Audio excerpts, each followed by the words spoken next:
Podem sentar.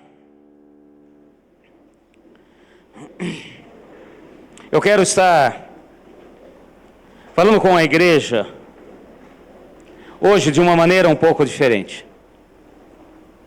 Tinha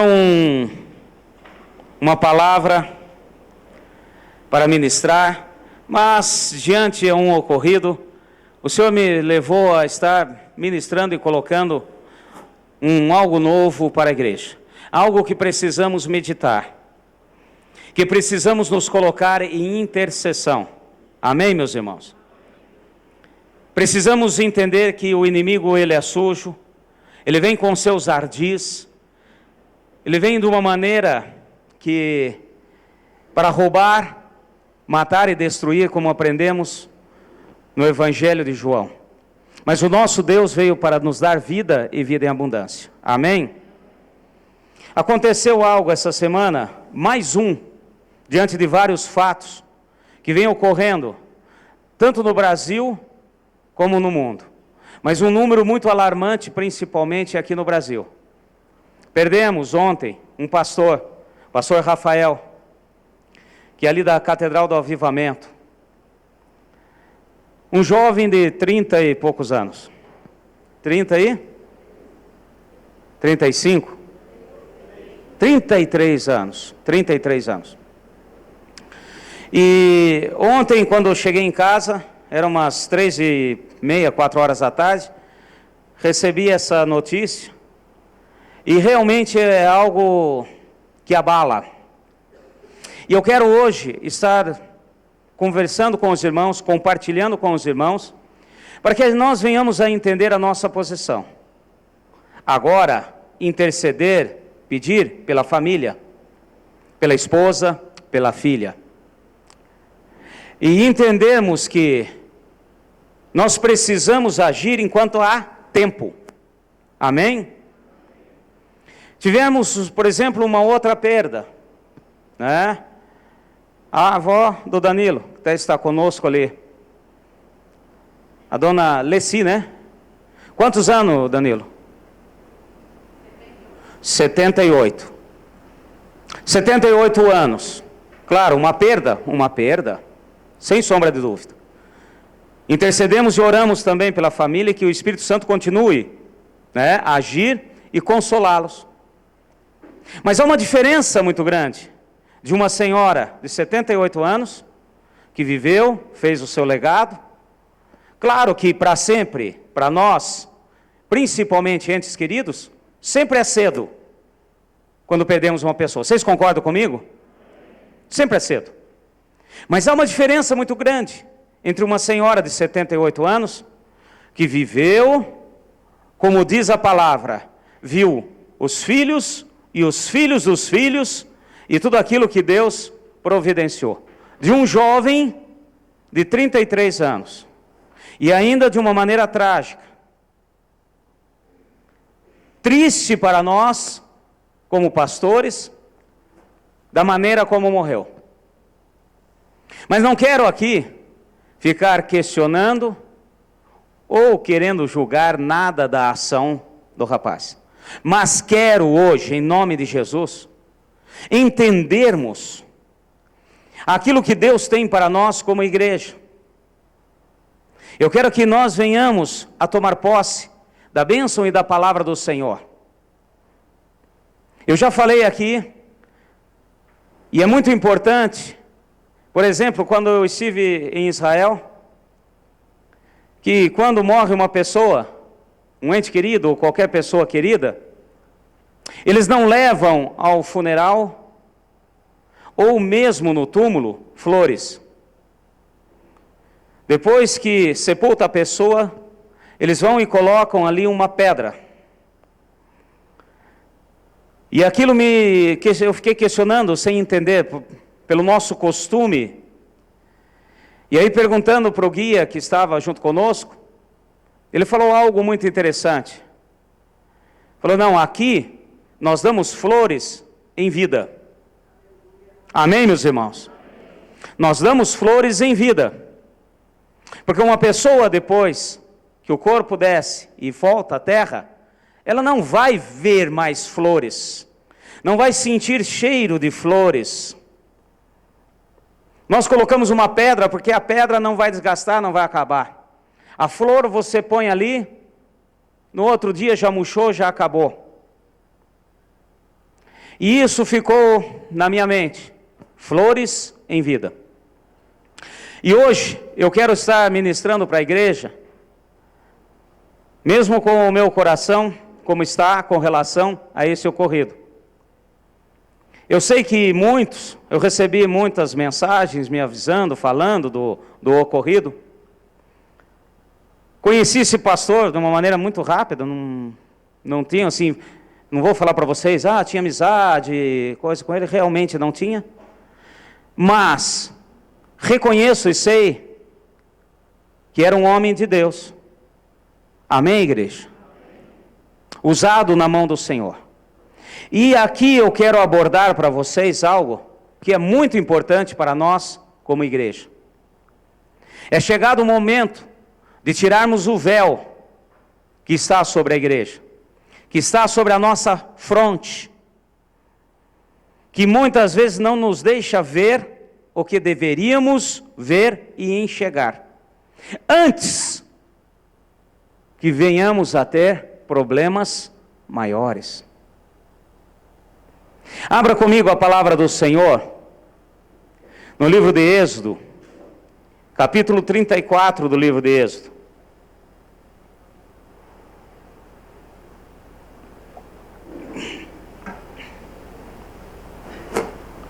Como em tudo, toda moeda tem dois lados. Em cada caso, em cada situação, sempre deve ser analisado, porque há sempre dois lados em uma história. E aproveitando o ocorrido desse trágico fim desse pastor, eu quero meditar com os irmãos duas coisas. Uma, com relação àqueles que são pastores, que são ministros na casa do Senhor, que são pessoas, muitas vezes até líderes, que já têm um determinado chamado dentro da obra do Senhor. E o outro lado da história, eu quero estar também trazendo à luz a nossa posição geral como igreja do Senhor, como corpo de Cristo. Amém, meus irmãos? Para que não venhamos mais ver determinado tipo de coisa. Que possamos interceder e entender que o inimigo é sujo. E ele estará fazendo ao máximo para que venha marcar, mutilar o corpo. E nós vamos fazer a nossa parte. E o primeiro ponto que eu quero estar falando é com relação a nós, ministros, pastores, obreiros, líderes, aqueles que estão à frente do trabalho, que têm um chamado, que têm um ministério. E para estar meditando com os irmãos, eu quero pegar aqui esse capítulo 39 do livro de Êxodo, versículos 29 a 35. O final do capítulo 34. Êxodo 34. O que eu falei para vocês? 29? Pastor não engana, primeiro ponto. Pastor não engana, ele testa a igreja. Então é Êxodo 34, amém?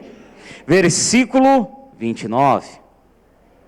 Êxodo 34, versículo 29. Quando Moisés desceu do Monte Sinai, trazendo nas mãos as duas tábuas do testemunho, sim, quando desceu do monte, Moisés não sabia que a pele do seu rosto resplandecia, por haver Deus falado com ele. Olhando Arão e todos os filhos de Israel para Moisés, a pele do seu rosto resplandecia, pelo que tiveram medo de aproximar-se dele. Moisés, porém os chamou. Arão e a todos os príncipes da congregação tornaram a ele, e Moisés lhe falou. Depois chegaram também todos os filhos de Israel, e lhes ordenou tudo o que o Senhor falara com ele no Monte Sinai. Tendo Moisés acabado de falar com eles, pôs um véu sobre o seu rosto. Porém, entrando Moisés perante o Senhor, para falar com ele, tirava o véu até sair. E quando saía, dizia aos filhos de Israel o que lhe era ordenado.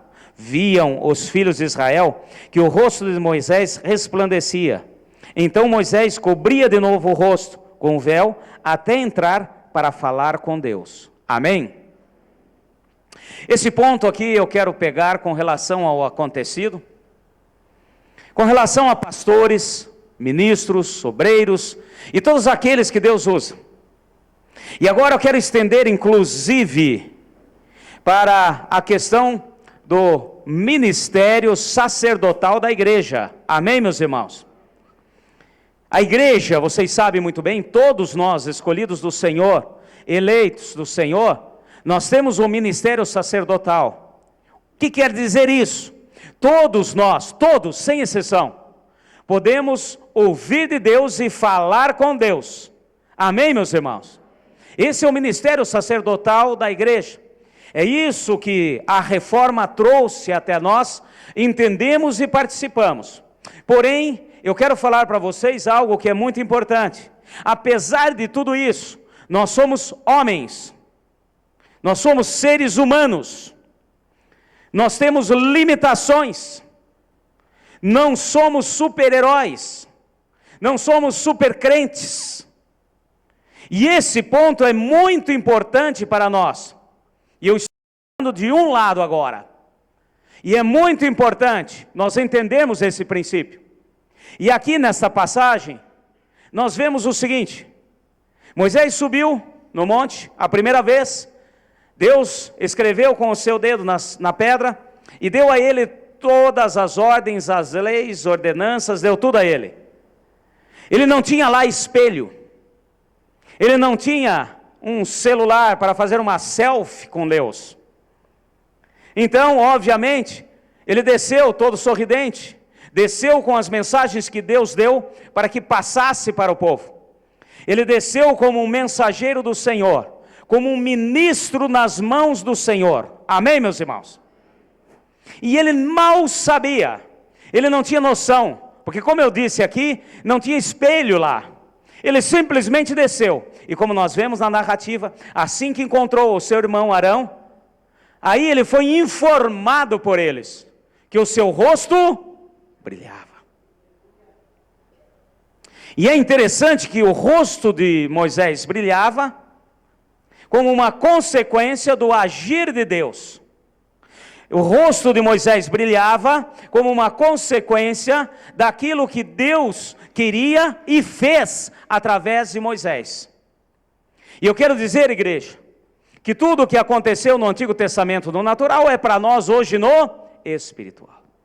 Por isso que quando nós nos colocamos à disposição do Senhor, para fazer a obra do Senhor, principalmente para aqueles que são ungidos de Deus e têm um chamado específico para o ministério do Senhor, quer pastor, evangelista, obreiros e etc., líderes na casa do Senhor, sempre quando Deus falar contigo, o seu rosto vai brilhar.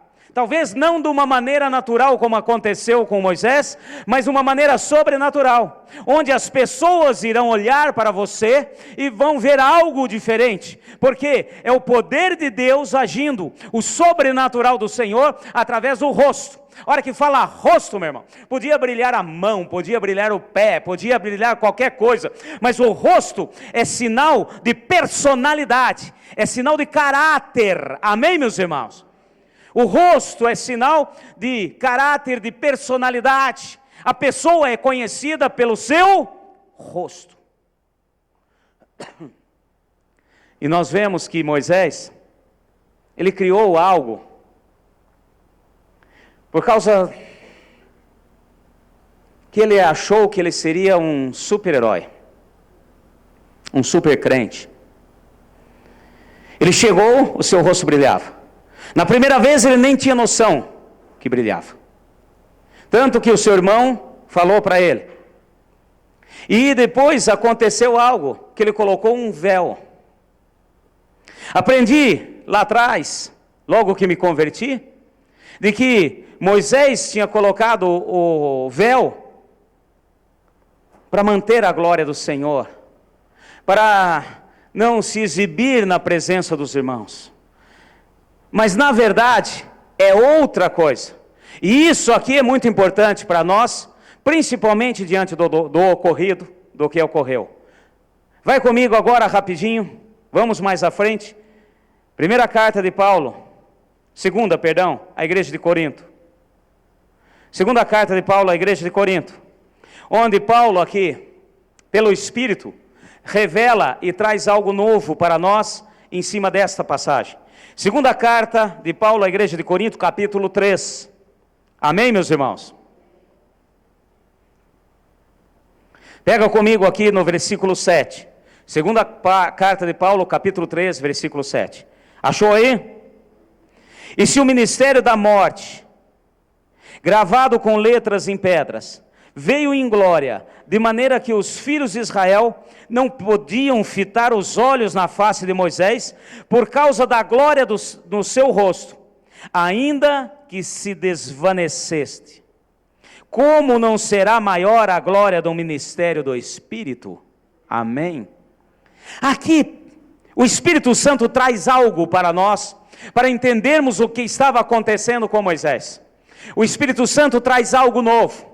Moisés, na verdade, ele colocou o véu, não porque estava ali sendo leal ao Senhor, ou não queria que a glória de Deus fosse para os outros, ou nada disso. Ele simplesmente estava colocando o véu, porque ele subiu à presença de Deus, falou com Deus, Deus falou com ele, e o seu rosto brilhou, e ele desceu com o seu rosto brilhando. E Deus estava mostrando isso: olha, estive com ele, e o que ele falar, realmente vocês vão entender e vão acatar. Porém, à medida que ele foi passando, aquele brilho do rosto desvaneceu, acabou, sumiu. Aí vem aquela questão, que é um ponto perigoso, para pastores, para líderes. Moisés esqueceu que ele era um homem, como qualquer outro, que sem Deus, simplesmente um homem. Não quer dizer que Moisés estava em pecado, não quer dizer que Moisés estava falhando.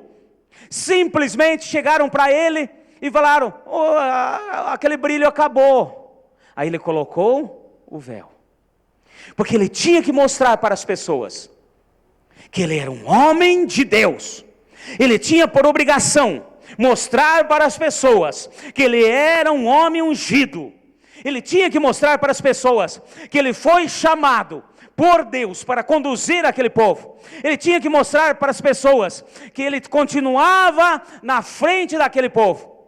Porém, a questão de brilhar ou não brilhar não ia fazer a menor diferença. E esse ponto é um ponto que nós precisamos saber tratar e cuidar. E depois, se você olhar como nós lemos, mais vezes ele ficou o seguinte, ele ficou naquele: põe véu, tira véu, põe véu, tira véu. A hora que ele ia subir no monte para falar com Deus, tirava o véu, o seu rosto brilhava. Aí ele vinha com o véuzinho no bolso, descia falar com o povo. Quando ele ia passando para o povo, aquilo que brilhava ia acabando. Ele pegava e punha o véu, para que o povo não visse ele sem o rosto brilhar. E essa questão da humanidade deve ser uma coisa que deve ser tratada. E esse moço, esse jovem pastor, foi acometido de uma questão que faz parte, porém devemos vencer. Nós somos corpo, alma e espírito. Amém, meus irmãos? Nós temos o nosso corpo. E nós devemos, da mesma maneira que cuidamos do nosso espírito, temos que cuidar do nosso corpo.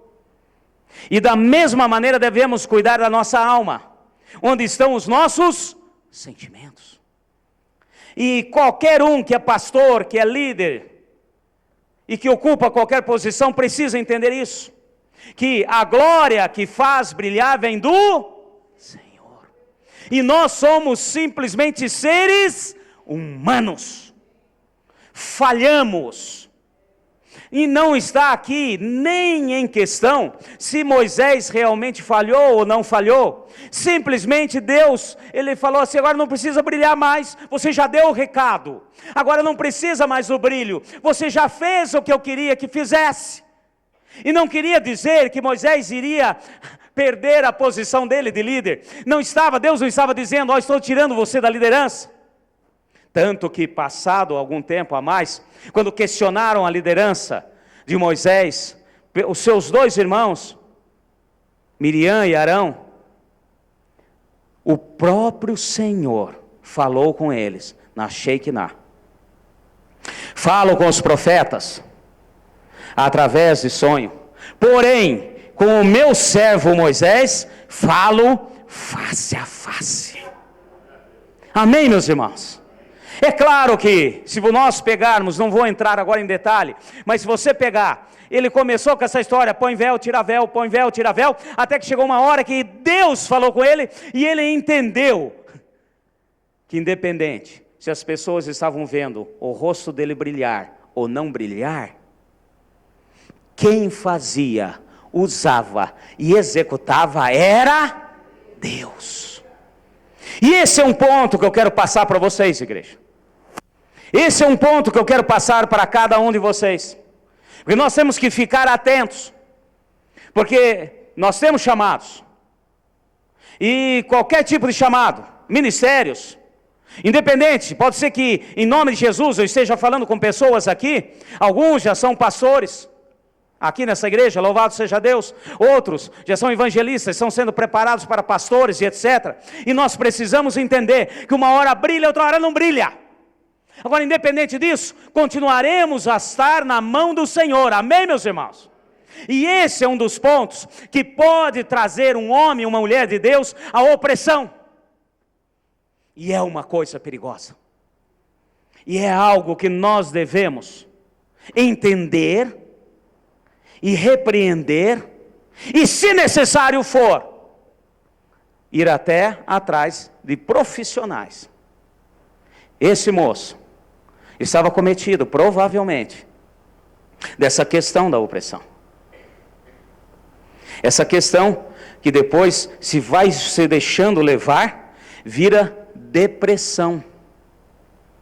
E a depressão leva à morte. Está dando para entender, meus irmãos? E estou dizendo para a igreja toda, porque nós precisamos aprender isso. Até a palavra que eu dei para essa ministração de hoje é a igreja do véu. Porque muitas vezes nós estamos usando somente véu. Porque eu tenho que me apresentar para as pessoas sempre como uma pessoa vitoriosa, sempre como uma pessoa que está sorridente, sempre como uma pessoa que está à frente, sempre uma pessoa... E não quer dizer que aqueles que são do Senhor não estão assim. Amém, meus irmãos? Porém, nós temos que entender que nós somos seres humanos. Nós vamos ver muitas vezes na palavra, Davi errou, ele caiu e era um homem segundo o coração de Deus. E ele da mesma maneira colocou o véu, de uma maneira diferente, porque ele não colocou um véu de pano como Moisés, mas colocou um véu da sutileza e do disfarce, fazendo aquele homem que era esposo daquela mulher, morrer numa batalha, para tentar disfarçar o seu erro e o seu pecado. Nós vemos Pedro usar outro tipo de véu. Nós vemos Pedro que quando estava na casa dos gentios, estava ali comemorando, estava ali orando com os gentios, sentou na mesa para comer com os gentios, e aí de repente chegam os irmãos de Jerusalém, e de repente Pedro disfarça ali, e coloca o véu da religiosidade, porque eles não podiam ver que ele, um judeu, ultra-ortodoxo, estava sentado com os gentios. E eu quero dizer, meus irmãos, se nós não aprendermos a tirar o véu e arrancar o véu, a glória verdadeira de Deus nesse tempo da graça não virá. Está dando para entender, meu irmão? Somos humanos, somos falhos, não existe um super-herói, não existe um super-crente, existem homens e mulheres dependentes, inteiramente dependentes de Deus. Comigo, em 2 Coríntios, um pouquinho mais à frente, a complementação, depois você lê em casa aqui tudo, olha só que interessante, nós vamos entender, observe, preste atenção aqui, capítulos agora 13, vamos um pouquinho mais para frente, Paulo dando um alerta, pegando a questão da passagem de Moisés, dando um alerta, e esse alerta é para nós hoje, igreja. Podemos sim passar por opressões, e se a opressão não for tratada, ela chega a ser depressão, e se a depressão não for tratada, chega a morte. Desculpe a sinceridade. E muitas vezes, de um lado, nós queremos sempre estar mostrando algo que não é real. Olha só que interessante, versículo 13, do mesmo capítulo 3 de 2 Coríntios. E não somos como Moisés, que punha um véu sobre a sua face, para que os filhos de Israel não fitassem o fim daquilo que se desvanecia. Olha o que Paulo diz. Não somos como Moisés. Fala assim comigo, não somos como Moisés, para colocar o véu. Nós temos que entender que somos seres humanos, que nós temos sentimentos. Amém, meus irmãos? E os sentimentos foi Deus que nos deu. E Jesus mostrou isso na sua caminhada, feito homem aqui na terra. Ele foi igual a nós em tudo, exceto no pecado. E ele mostrou os sentimentos. Ele chorou com a morte de Lázaro. Sentimento. Jesus sentiu fome. Falou para os seus discípulos, vamos pegar espigas para comer. Sentimento. E ele está mostrando para nós, feito homem, que os sentimentos faz parte. Por isso que nós somos corpo, alma e espírito. E tem gente achando que é só corpo e espírito. E tem outros achando que é só espírito. Nem corpo não precisa cuidar. Tem gente que nem pentear cabelo, nem escovar dente, nem tomar banho. Acha que é só espiritual. Meus irmãos, nós somos corpo, alma e espírito. Nós somos uno e trino, assim como Deus o é e nos fez. E isso é importante nós entendermos. Esse homem, com muitos outros, eu não sei a história dele, não sei dizer para vocês, mas uma coisa eu digo, para chegar a esse ponto, a reportagem que eu li, logo que fiquei sabendo, a reportagem do jornal lá de Orlândia, falando a respeito de que ele vinha em depressão muito grande. E se ele vinha em depressão, porque já antes disso ele teve opressão, e a opressão é do maligno, vem de fora. E se a opressão nós não entendermos e não deixarmos a nossa humanidade e realmente depender de Deus. E Paulo está falando conosco nessa noite. Não vamos usar o véu como Moisés. Tem muita coisa. Homem de Deus, homem que Deus falava face a face, que foi usado pelo poder do Senhor para tirar o povo, ícone, sem sombra de dúvida, de fé, de respeito por tudo que fez. Mas nesse ponto ele errou. E a Bíblia é bom que mostra isso. Ele mostra que são homens como nós, mostra tanto todas as coisas boas como os defeitos e as falhas. E aqui o Espírito Santo está falando, olha, copia Moisés em tudo, menos no véu. E o Senhor está falando conosco, mostre que você é humano. Mostre que de vez em quando você precisa de ajuda. Mostre de vez em quando que você, independente da sua posição, pode ser pastor, pode ser o que for, de repente você cansa, esgota, e você precisa sim de ajuda, precisa de amigos, precisa de conversar. Amém, meus irmãos? E Paulo fala aqui, não vamos usar o véu como Moisés. Continuando, versículo 14. Mas os seus sentidos foram embotados, pois até hoje a leitura da antiga aliança permanece no mesmo véu, não foi removido, porque somente em Cristo ele é abolido. Amém, meus irmãos? Ele está falando, olha, quando Paulo escreveu isso aqui, já tinha passado 1500 anos depois do tempo de Moisés, e ele estava falando para o povo de Israel, ele estava falando para aquele povo, olha, até hoje vocês usam o véu, até hoje vocês se escondem através de um véu, até hoje vocês leem a lei, falam da lei, porém não conseguem cumprir um J, nem uma vírgula da lei. Vocês estão simplesmente colocando um véu para mostrar às outras pessoas, e as outras pessoas não vejam em você que você é falho, que você é ser humano. Somos humanos. Amém, meus irmãos? E eu quero falar para você, como pastor, também sou humano. E esse é o ponto que nós, como igreja, precisamos entender. Porque você, se está começando a sua caminhada na fé há pouco tempo, mais cedo ou mais tarde você vai experimentar isso, porque Deus vai te usar. E de repente vem uma pessoa, por exemplo, do teu serviço, que você vem evangelizando, falando para ela, e de repente ela vem conversar para você, justamente naquele dia que você está ruim. Já aconteceu isso com você ou não?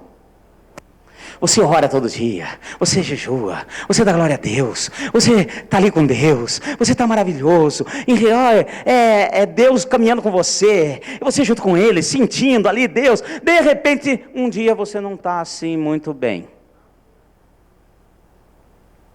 E parece que bem naquele dia, aquela pessoa fala assim, eu preciso tanto que você ore comigo. Já aconteceu isso?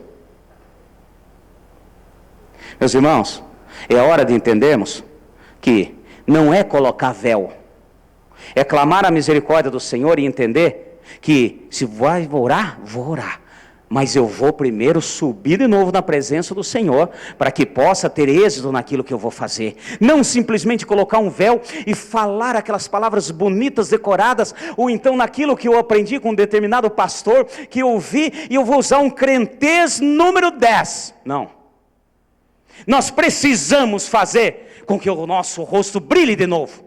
Mesmo passando por dificuldades e problemas, porém, nós não andamos pelo que nós sentimos, nós andamos pela palavra do Senhor. Amém, meus irmãos?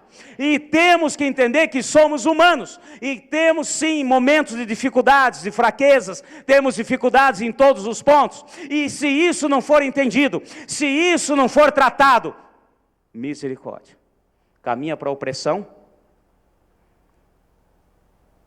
caminha mais à frente a morte. Opressão, da opressão para a depressão, da pressão para a morte. E quem veio para roubar, matar e destruir é o diabo. O nosso Deus veio para que tenhamos vida, e vida em abundância. Então, esse é um lado. Agora eu quero pegar com vocês o outro lado. Pegando por base essa questão desse pastor. Aproveitando, não só ele, como os números que estão crescentes com relação a pastores que tiram a vida. E isso é muito sério. E eu quero dizer para vocês, meus irmãos, um lado é nós entendermos, como pastores, vou pegar agora como pastor, que somos humanos e que uma hora não vai brilhar direito, porque somos humanos. E o outro lado diz respeito à igreja. E isso também é muito importante para todos nós, e eu também não estou fora disso. Eu quero dizer para vocês uma coisa que eu achei muito interessante. Eu peguei da revista Exame, de um mês atrás, tá? Por acaso, eu lendo, diz assim, as profissões mais estressantes. A revista Exame pediu para uma empresa irlandesa, chamada SWNS, um estudo sobre profissões mais estressantes. E saiu o resultado. Profissão mais estressante. Número 1, atendente de polícia, bombeiro e ambulância, etc. Nível de estresse, 98,5. Só para você ter uma ideia, a profissão menos estressante é em torno de 8 a 10% de estresse. Segundo lugar, anestesista, com 98,2% de estresse. Terceiro lugar, operador de telemarketing. Tem uns aí que são especialistas. 98,1% de estresse. Quarto lugar, dançarino. 97% de estresse. Eu falei, dançarino? Aí vai relatando. Porque é um estresse muito grande. A questão de ritmo, está tudo na sequência, não pode errar um passo, porque um dançarino errou um passo, bagunça todo o resto. Quinto lugar, obstetra, e ginecologista, com 96,5% de estresse, porque estão lidando com vidas que estão vindo. Sexto lugar, cirurgião, médico cirurgião, 96,2% de estresse. Sétimo lugar, piloto de avião e engenheiro de aviação, 95,2%. Piloto de avião e engenheiro de aviação. Engenheiro de aviação é aqueles com grandes linhas, grandes trajetos, fica atrás fazendo o cálculo do voo. Oitavo lugar, cuidador de idosos, 95% de estresse. Nono lugar, flebotomista. Flebotomista. Eu também fui atrás, que eu não sabia o que era. Aqueles que trabalham na coleta de sangue, 94,9% de estresse. Porque eles trabalham sempre com um risco muito grande de contaminação. E aí, décimo lugar, pastor, com 94,1% de estresse. E aqui vai a lista. Depois de pastor, operador de processo industrial, 93%. Depois, médico, clínico geral, 93,2%, e aqui vai indo a lista. Então, meus irmãos, eu quero dizer o seguinte, pastor está na lista. É claro que nós temos e servimos a um Deus que é poderoso. Porém, nós temos que entender, como igreja, que pastor também é ser humano. Talvez vocês não saibam disso. Eu quero dizer o seguinte, em nome do nosso querido pastor Rafael. Eu quero dizer para vocês, pastor é ser humano. Não sei se vocês sabem, mas ele tem que almoçar, tem que jantar, tem que dormir. Não sei se vocês sabem. Pastor é ser humano como qualquer um. Então tem o lado que ele precisa entender, que ele é humano e não adianta querer super-herói, mas ele também precisa que a igreja entenda. E muitas vezes a igreja leva o pastor. Desculpa aqui, mas é muito importante eu falar isso.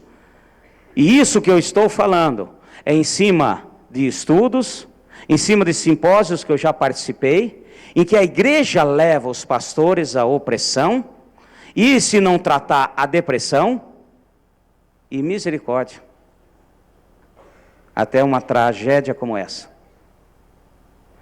A pergunta é óbvia. Pastor também precisa de cuidados. Amém, meus irmãos? Pastor precisa de amigos. Aí você pensa aí e fala para mim, mas o pastor fica sempre no meio de tanta gente. Eu quero dizer uma coisa para vocês.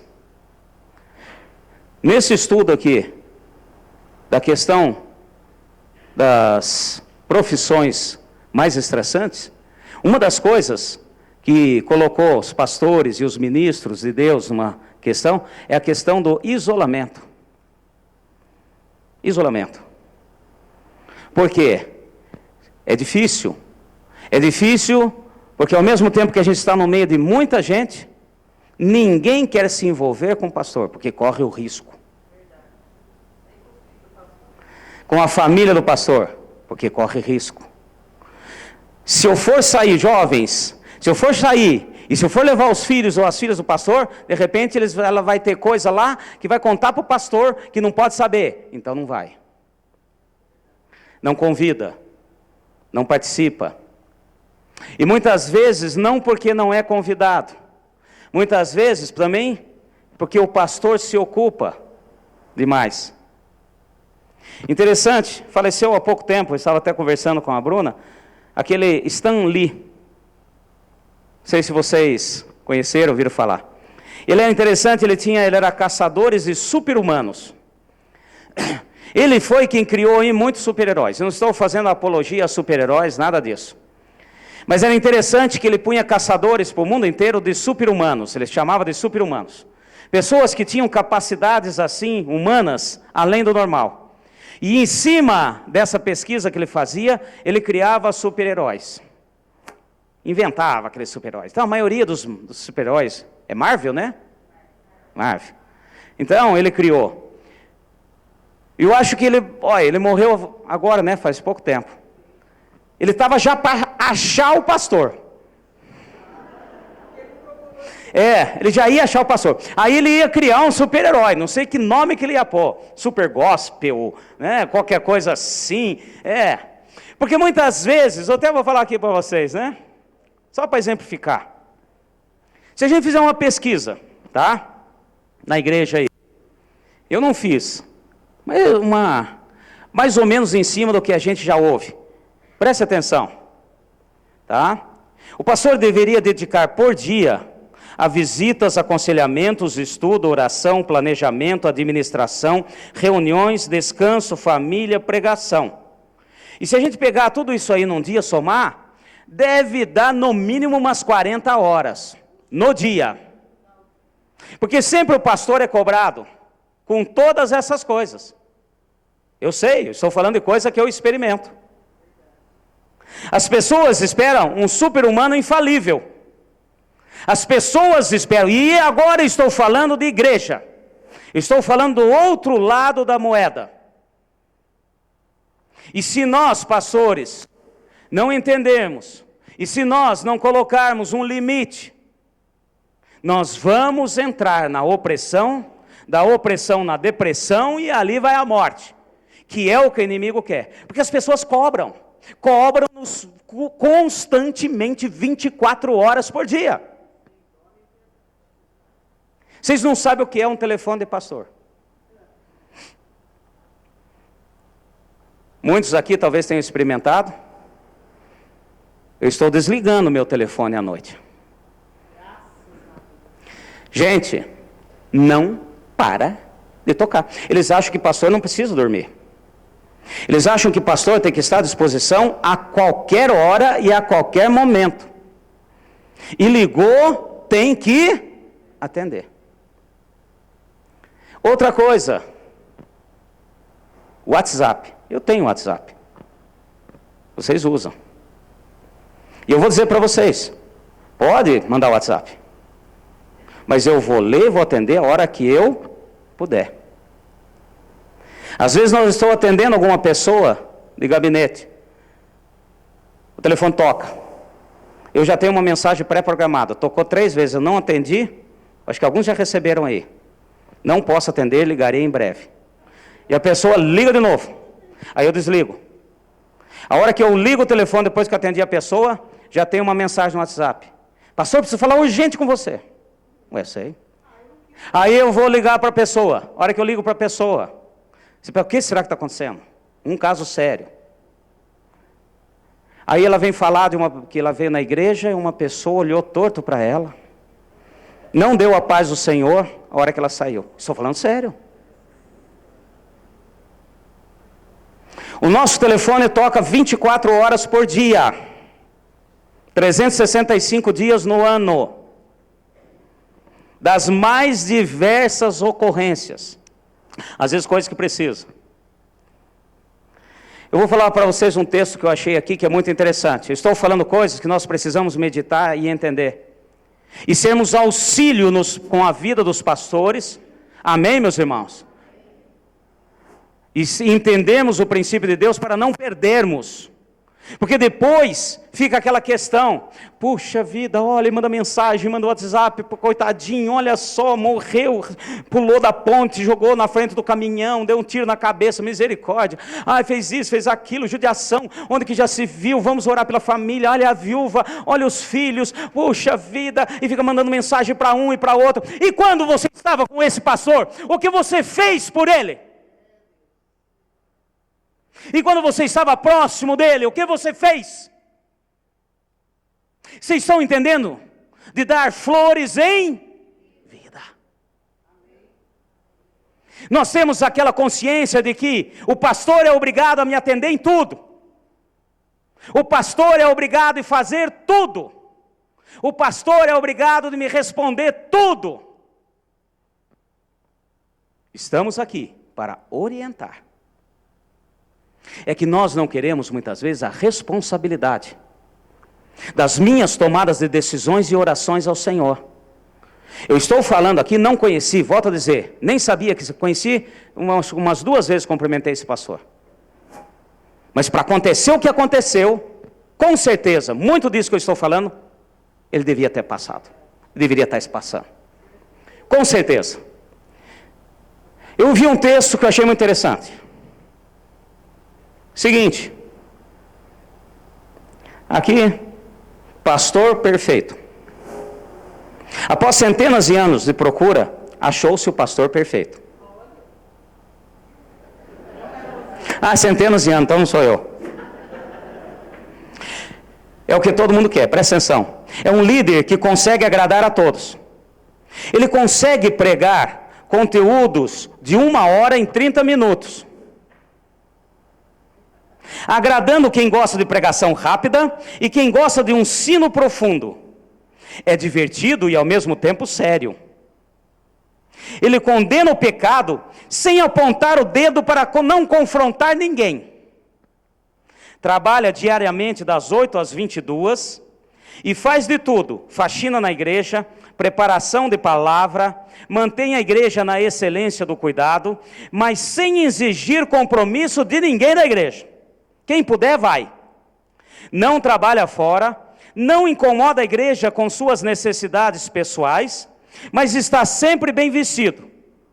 Está disponível para suas ovelhas 24 horas por dia. É um marido sempre presente. A sua igreja está sempre pronta a dar.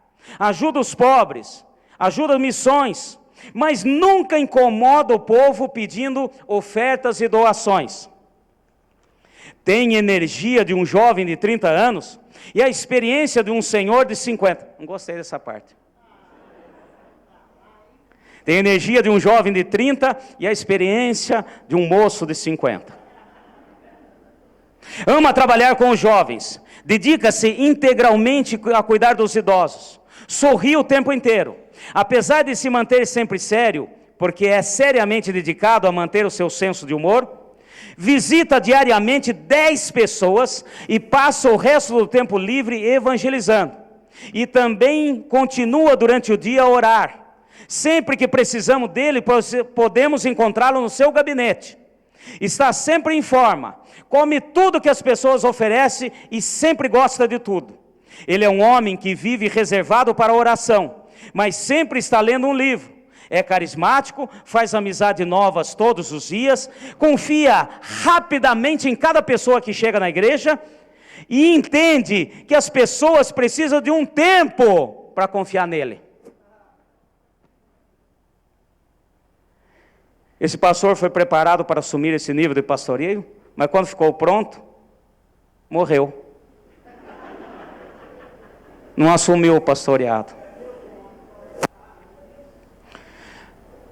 Prestem atenção, porque isso que está aqui é o que os pastores passam e sentem. Eu estou falando agora em nome dos pastores todos. Estou falando em memória desse. Tudo bem, podemos coloque, estou de luto, isso, aquilo, pararei, parará, amém, né? A pessoa que foi, tal. Mas eu quero que vocês entendam que existe o lado do pastor como líder, que precisa tirar o véu, mas existe a igreja que precisa tirar o véu, e entender que pastor precisa também de pessoas, ser entendido. Tem gente que acha que pastor não precisa tirar férias. Tem gente que acha que pastor não precisa de folga. Vocês têm, acho que, plena certeza disso. Acho que não precisa de folga. Eu nunca me esqueço. Estou aqui, sei do meu ministério, do meu chamado. Praticamente todos os dias da semana. No domingo, preparar a escola bíblica. No sábado, preparar uma palavra para os jovens. Domingo de manhã, eu levanto, 4h30, 5 horas da manhã, para preparar o estudo da escola bíblica. No domingo à tarde, vou preparar o culto da noite.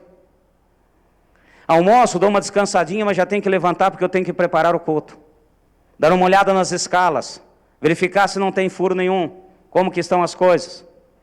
Aí vem no culto, ministra a palavra, prega a palavra. Acaba o culto.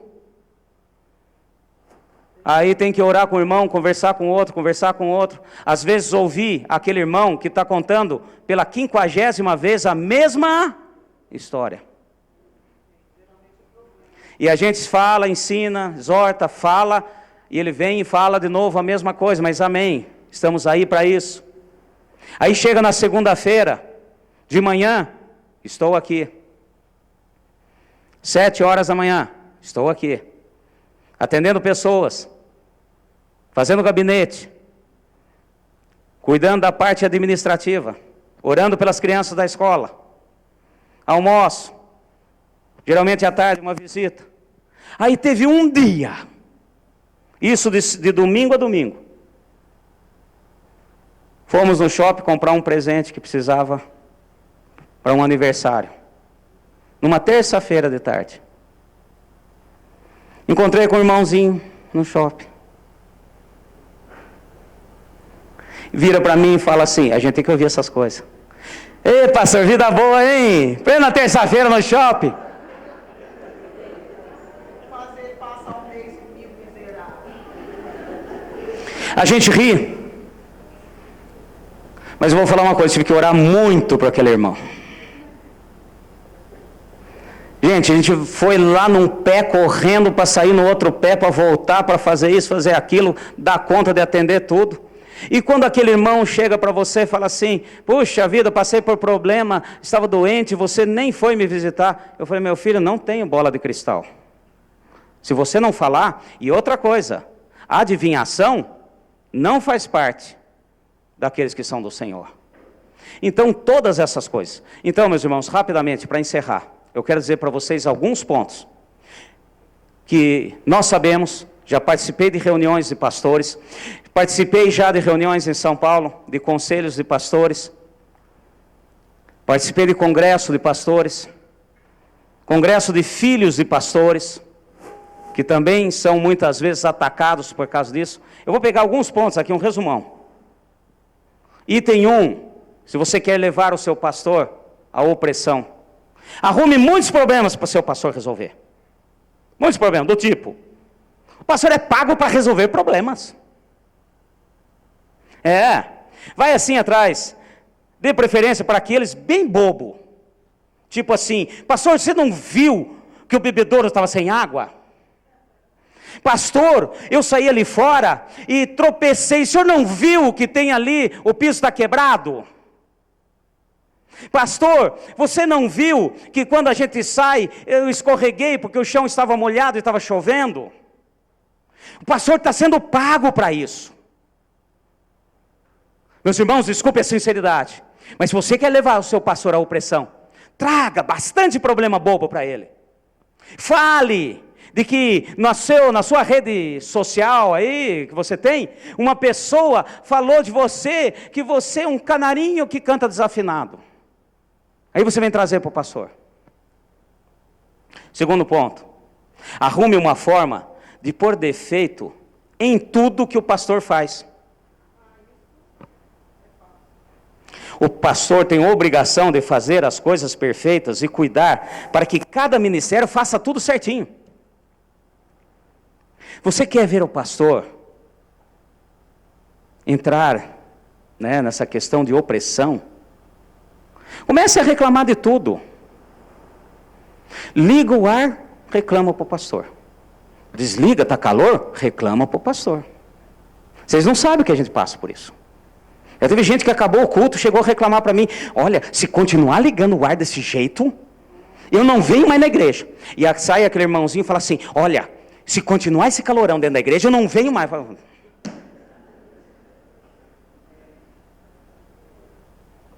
O pastor, se ele tem um carro bom, ele está roubando a igreja. Ele rouba a igreja. Tem coisa errada. Não pode. Se ele não tem, anda de bicicleta, é um pobretão, não tem fé, não tem visão, não sabe o que tem pela frente, como que a igreja vai progredir, se ele não consegue, ele não faz, nem ele crê, como que os outros vão crer? Então, comece a armar forma de pôr defeito em tudo que o pastor faz. Comunique sempre os erros daquilo que você não concorda da palavra, quando é pregado e ministrado, mas não para o pastor. Comunique para os irmãos. De preferência daqueles que gostam de fofoca. Para contaminar. Porque aí você vai, você vai jogar ele na opressão.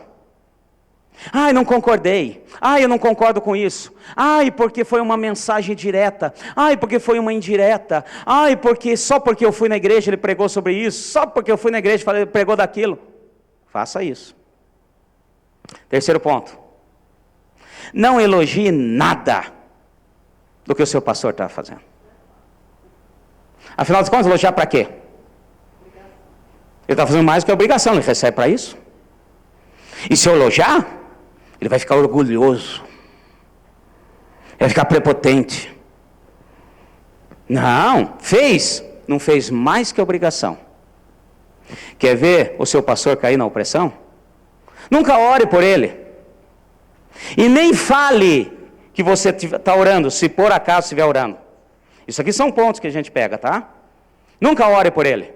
Pastor não precisa de oração, para que precisa de oração? Se pastor precisar de oração, então o resto de nós estamos fritos.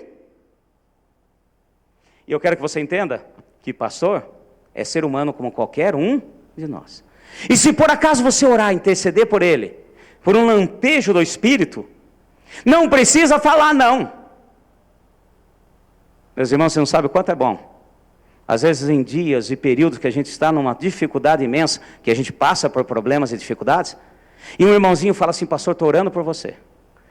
Olha, aquilo é um bálsamo. É um bálsamo. Mas tem muita gente achando que não precisa, é o contrário. Pastor tem que estar à minha disposição, e eu não preciso fazer nada para ele. Afinal de contas, ele é um super-herói. 5. Exija sempre que o pastor te atenda, na hora e no lugar que você quiser. Meus irmãos, isso é outro ponto que leva à opressão. Tem gente que fica brava com a gente. Eles acham que a gente não faz nada o dia inteiro. Pastor, eu preciso que o senhor me atenda. Tá bom, meu irmão, pode ser hoje à noite? Não. Tá, então eu vou ver se encaixo você hoje à tarde. À tarde, que hora? Não, de jeito nenhum, não posso esperar, precisa ser agora. Eu nunca me esqueço. Só uma observação. Quando ia almoçar em casa, estava eu e minhas filhas, naquele tempo a Bruna ainda fazendo faculdade, a Laís estudava no Samaritano, a gente sentava para almoçar. Gente, era sagrado. A hora que a gente sentava, vamos almoçar, a hora que ia orar, tocava o telefone. Mas era tão que virou piada. Atenda a irmã fulano de tal, já falava até o nome. E a hora que a gente olhava, era ela. Ô irmã, ai pastor, estou te atrapalhando? Eu estou almoçando, minha filha. Está almoçando? Então, pastor, eu queria fazer só uma coisa com o senhor. Minha filha, pode ser depois do almoço? Não, é que eu não posso, para mim tem que ser agora. Bom, para ela tem que ser agora. Para mim, a qualquer hora. Esquece que o pastor precisa almoçar, que depois tem que levar filho na escola, que tem que horário também para ir, para voltar. Bom, então, exija que sempre te atenda no local e na hora que você quer. E item número 6. Fale mal das pregações do pastor pelas costas. Se tem algo, falo aqui, já falei muitas vezes, qualquer coisa, sou homem, posso falhar. Se eu ministrar alguma coisa aqui, que vai contra a palavra, que eu errei, que posso sim errar, viu gente? Vou falar aqui. Pode chegar e falar para mim. E se você me mostrar na palavra que eu estou errado, eu subo aqui no púlpito, reconheço meu erro, falo, já fiz isso uma vez. Reconheço meu erro, falo e me retrato. Mas o ideal é na palavra, mostre na palavra que está errado. Mas o ideal não é isso. O ideal é falar mal da pregação do pastor pelas costas. Geralmente para ter desculpa para sair, para ir para outra igreja, etc. E o último ponto aqui, 7 que eu separei. Seja uma ovelha rebelde, morda, chute, decoice, principalmente quando for tratada. Essas coisas, meus irmãos, quando nós temos esses congressos de pastores, a gente conversa e nós vemos isso nitidamente. Pode ser o pastor que for, da igreja que for. As pessoas esquecem que pastor é gente. Por isso, não só por mim, por todos os pastores que cuidam das igrejas, das pessoas. As igrejas são pessoas, são ovelhas do Senhor. Entenda esse princípio, porque senão teremos muitos problemas. Oro a Deus para que de minha parte, em nome de Jesus, nunca venha acontecer. Mas que é difícil enfrentar, é. Não adianta depois passar mensagem, condolências, etc. Claro, temos sentimentos? Temos. Mas vamos agir para que não aconteça. Amém? Fica em pé, em nome de Jesus.